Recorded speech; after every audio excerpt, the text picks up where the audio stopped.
काश आमर एक साधारण रोग किंतु जदि यार जत्न निया जाए नाही तेबे आपण को ये बहुत कष्ट दे थाए। काश हेउचे एक प्रकार एलर्जी प्रतिक्रिया जहाँ पाणीपागर परिवर्तन किंबा अन्यान्य कारणरू घटी थाए। काशर लक्षण मध्य जोटा कि गलार जदि जंत्रणा थाए बा ज्वर होता है, मुंड बिंधु थाए, बांति लगु थाए, आपण को श्वासक्रिया फुलिवा टाइप अनुभव होता है बा साइनस संक्रमण एसबू कि नाकरू पानी बहुत एसबू कारण आपंकर थंडा धरी थाए थंडा काशटी होता है। तो आपण मैंने जानिले काश कौन होता है। समस्त मो तरफ नमस्कार। आशा करुँची आपण मैंने समस्ते भलरे थे मु भी भलरे अच्छी। चलतु वीडियो आरंभ करवा किंतु वीडियो आरंभ करने पूर्व यदि आपण मान भितर कहीं जदि आज मो चैनल रे नुआ थांती ताहले प्लीज प्रथम चैनल टी सब्सक्राइब कर दिंतु, पाखरे थिबा बेल आइकन को क्लिक करंतु जहाँफल मो नुआ नुआ वीडियो नोटिफिकेशन आपण मान पाखरे खूब शीघ्र पहुँची जीव आउ आपण माने मते टिके सपोर्ट करि परिबा आगु को जीवा पई। ताले चलंतु वीडियो आरंभ करबा। काश एक साधारण रोग किंतु यह अत्यंत जंत्रणादायक मध्य होई पारे। पिला मानक ठारू वृद्ध पर्यंत को समस्त को काश होता है। पाणीपागर परिवर्तन, आपणकर दैनंदिन कार्य परिवर्तन किंबा अन्य कोनोसी कारणरू मध्य काश प्रायतः होता है। जदि आपण को जोटा कि काश एबे होउछि बा आपण को गलारे जंत्रणा किछि अनुभव करूछंती तेबे आपण माने एही छोटिया घरोई उपाय करी आपणकर काश को गोटे राति मध्य रे ठीक करि पारिबे। ताले चलंतु जानिबा से कौन से घरोई उपचार आउ काश केते प्रकार थाए, कौन कौन लक्षण थाए, जोटा कि कारण भी कौन काश होबार ए सब विषय आम जानिबा ता सहित घरोई उपचार जानिबा। चलंतु वीडियो आरंभ करबा। काश मुख्यतः तीन प्रकार थाए। आपण माने लक्ष्य करथिबे जोटा कि 2 रु 3 सप्ताह पर्यंत गोटे काश होता है तापर ऑटोमेटिक ठीक हो जाए। सेमती 3 सप्ताह रु 8 सप्ताह पर्यंत गोटे काश होता है तापर जाइए से ठीक हुए। आउ गोटे काश देखिए आपण मैंने 8 सप्ताह रु अधिक समय पर्यंत काश होता है जोटा कि सेटा को आमर कहुए क्रॉनिक काश। से काशटा बहुत सांघातिक आ तार सब कौन लक्षण थाए ना यह व्यतीत आपण मैंने सहज उपाय कहले जानीपर जोटा कि काश आमर 3 प्रकार केमती गोटे देखिए सुखिला काश होता है, आउ गोटे टे राति टाइम रो काश हुए, आउ गोटे प्राय काश सेमती लगी रही है दिन सारा।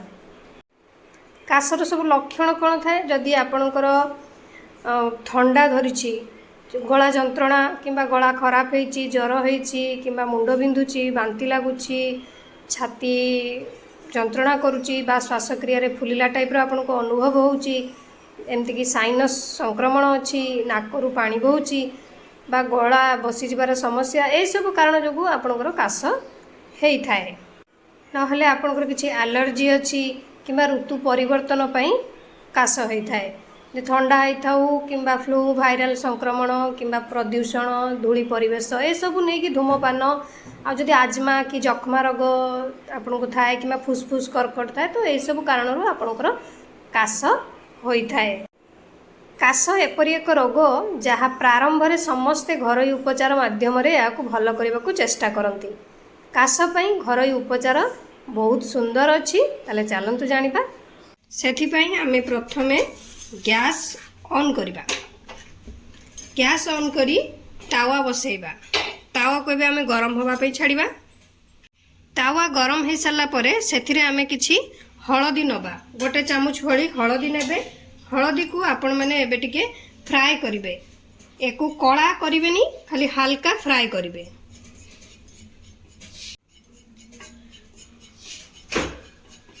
एबे हमर हल्का फ्राई हो गलानी।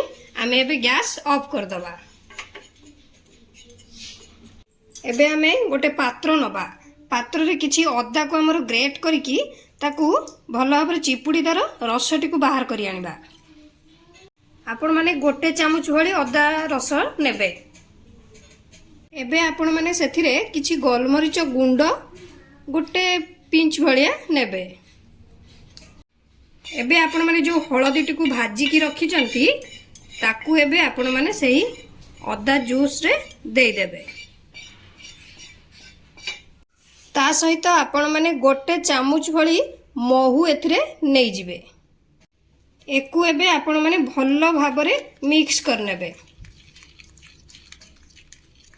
ଏବେ ଆମର ଇଏ ଭଲ ଭାବରେ ମିକ୍ସ ହେଇଗଲାଣି। ଆପଣମାନେ କ'ଣ କରିବେ ନା ସକାଳେ ଗୋଟେ ଚାମଚ ଆଉ ରାତିରେ ଶୋଇବାକୁ ଯିବା ପୂର୍ବରୁ ଗୋଟେ ଚାମଚ ନେବେ। ଏକୁ ଖାଇସାରିଲା ପରେ ଆପଣମାନେ କିଛି ଉଷୁମ ପାଣି ନେବେ। ଉଷୁମ ପାଣି ନେଇକି ପାଣିଟିକୁ ସିପ୍ ସିପ୍ କରିକି ପିଇବେ, କିନ୍ତୁ କିଛି ଖାଦ୍ୟ ଖାଇବେନି। କିଛି ସମୟ ଅଧଘଣ୍ଟା ପାଖାପାଖି ଛାଡ଼ିଦେବେ। ସେଇଭଳି ଆପଣମାନେ ନେବେ ସକାଳେ ଆଉ ରାତିରେ। ରାତିରେ ତ ଆପଣମାନେ ଯେତେବେଳେ ଖାଇ ସାରିବେ ବେଡ୍କୁ ଯିବେ ତା ପୂର୍ବରୁ ଗୋଟେ ଚାମଚ ଖାଇ ଶୋଇପଡ଼ିବେ। ଆଉ ସକାଳେ ଯେତେବେଳେ ଖାଇବେ ଆପଣଙ୍କର ଯେତେବେଳେ ବି ଖାଉଛନ୍ତି ଏକୁ ଖାଇସାରିବାର ଅଧା ଘଣ୍ଟା ପରେ ଯାଇକି ଯାହା କିଛି ଖାଇବେ। ଆଉ କିଛି ଖାଦ୍ୟ ମଝିରେ ଖାଇବେନି, କିନ୍ତୁ ଏକୁ ଖାଇସାରିଲା ପରେ ଆପଣମାନେ କିଛି ଉଷୁମ ପାଣି ପିଇବେ। ଦେଖିବେ ଆପଣଙ୍କର ଗୋଟେ ରାତି ଭିତରେ ଆପଣଙ୍କର କାଶ ପୁରାପୁରି ଠିକ୍ ହେଇଯିବ। ଇଏ ଆପଣମାନଙ୍କର ଘରୋଇ ଉପାୟ ଅଛି, କୌଣସି କିଛି ସାଇଡ୍ ଇଫେକ୍ଟ ହେବାର ନାହିଁ। ତେଣୁ ଆପଣମାନେ ଅଚିନ୍ତାରେ ଏହି ଉପାୟଟିକୁ ଟ୍ରାଏ କରନ୍ତୁ। ଦେଖିବେ ଆପଣଙ୍କର କାଶ ସଙ୍ଗେ ସଙ୍ଗେ ଭଲ ହେଇଯିବ। ଛୋଟରୁ ବଡ଼ ପର୍ଯ୍ୟନ୍ତ ସମସ୍ତେ ଏହି ମେଡ଼ିସିନଟିକୁ ଖାଇପାରିବେ। ଦେଖିବେ କିନ୍ତୁ ଆପଣମାନେ ପରିମାଣଟିକୁ କମ୍ ବେଶୀ କରିବେ। ଯଦି ଛୋଟ ପିଲାଙ୍କୁ ଦେଉଛନ୍ତି ତାହେଲେ ପରିମାଣଟି କମ୍ କରିବେ, ଆଉ ଯଦି ବଡ଼ମାନେ ଖାଉଛନ୍ତି ତ ଗୋଟେ ଚାମଚ ଖାଇବେ। ଆପଣଙ୍କର ସେ ଶୁଖିଲା କାଶ ହେଉ କିମ୍ବା ରାତିରେ ଶୋଇଲା ଟାଇମ୍ରେ କାଶ ହେଉ ବା ଥଣ୍ଡା ଜନିତ କାଶ ହେଇଥାଉ, ଯେକୌଣସି ଯାହା ବି କାଶ ହେଇଥାଉ ଆପଣଙ୍କର ଏ ଭଲ ହେଇଯିବ ଏକୁ ଖାଇଲେ। आशा करछि आपनମାନଙ୍କୁ भिडियोटी भल लागिथिबो। मु ताले रहुछि, पुणी देखाबो नेक्स्ट वीडियो रे। किंतु आपण माने please like comment share subscribe करिया पे भूलिबेनी। मते ताले विदाई दियंतु। नमस्कार।